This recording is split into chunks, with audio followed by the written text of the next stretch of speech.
از همون لحظه که دیدمت شروع کرد به لرزیدن. دلمو میگم، آخه یه برق عجیبی توش بود.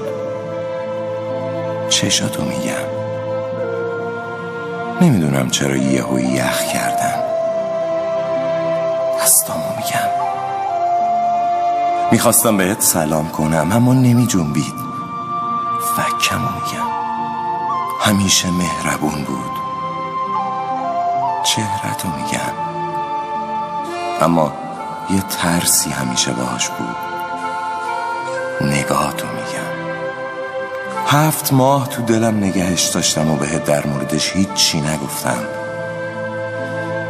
عشقمو میگم، نمیدونم چجوری سر شد. همون 7 ماهو میگم.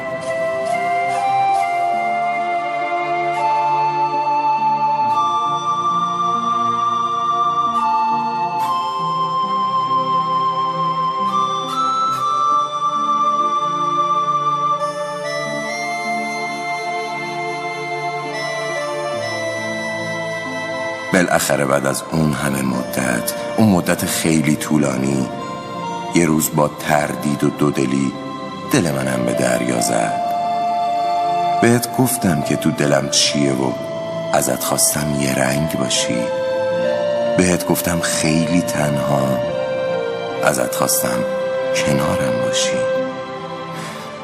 بهت گفتم زخم خوردم، ازت خواستم مرهم باشی. بهم گفتی میترسم، ازم خواستی صادق باشم.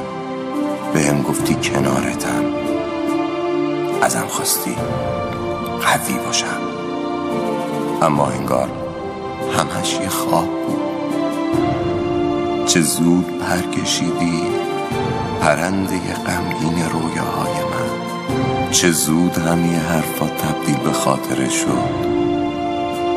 خیلی زود بود برای دوباره تنها شدن. راست میگن چه زود دیر میشه.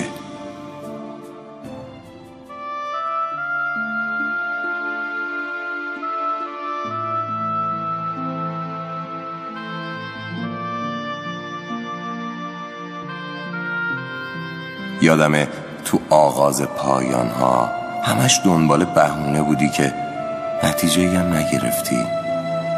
رفتی دنبال دروغ، ولی یادت رفته بود که اصلاً با دروغ شروع کرده بودی.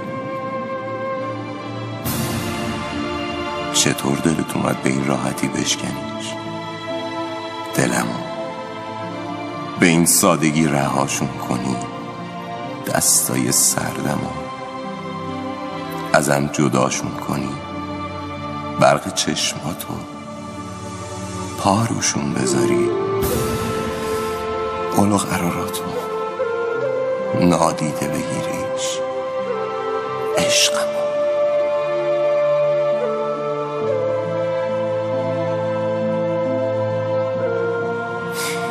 اما دیگه حالا که نیستی این حرفا چه سودی داره؟ فقط بدون که خاطراتت همیشه تو پیاده روهای خیالم قدم میزنن و بعضی وقتا هم یه دفعه میپرم وسط خیابون افکارم. آره، تو هیچ وقت عاشق نبودی و احمقانه هم عاشق نشدی، ولی صادقانه خیانت کردی.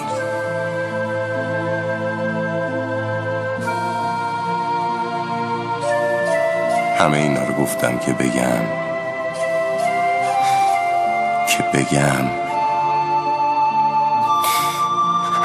بیخیال. ما